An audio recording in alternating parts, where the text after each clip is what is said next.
এক ব্যক্তি প্রচুর ইবাদত করত, আল্লাহ পাক তার ইবাদত করার জন্য পাহাড়ের চূড়ায় একটা সুন্দর ব্যবস্থা করে দিয়েছিলেন। সেখানে ডালিম গাছ হতো, ঝর্ণা আসতো, খাবারের কোনো অভাব নাই। হাদিস এসেছে 500 বছর সে ইবাদত করেছে। কত বছর? কিয়ামতের মাঠে এই ব্যক্তির অবস্থা এমন হবে, তাকে জান্নাতে প্রবেশ করানোর জন্য নিয়ে যেতে বলা হবে।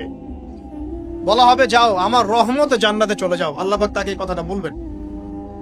কিন্তু এই ব্যক্তি বলবে আমার আমলের কারণে, আল্লাহ পাক বলবেন আমার রহমতে জান্নাতে চলে যাও। ব্যক্তি বলবে আমার আমলের কারণে।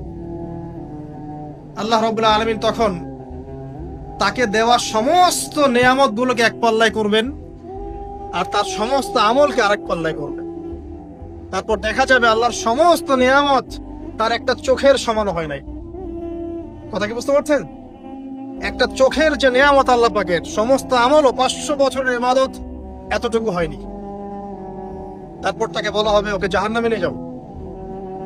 এবার জাহান্নামে যাওয়ার সময় সে বলবে আল্লাহ তোমার রহমতে আমাকে মাফ করো। তখন আল্লাহ পাক তাকে আবার ডেকে নিয়ে আসবে, বলবেন যে তোমাকে যে আমি ইবাদত করার জায়গা করে দিয়েছিলাম, এটা কি তুমি নিজে করেছো না আমি করেছি? সে বলবে আপনি করেছেন। তোমাকে যে আমি সৃষ্টি করেছিলাম, তখন কি তুমি কোন আমল করেছিলে? বলবে না। তাহলে তোমাকে যে সৃষ্টি করেছি আমি, এটা কি তোমার আমলের কারণে? না। তোমাকে সারা দুনিয়াতে এত নিয়ামত দিয়েছি, এটা কি তোমার আমলের কারণে? সে বলবে না। তখন তাকে জান্নাতে প্রবেশ করানো হবে।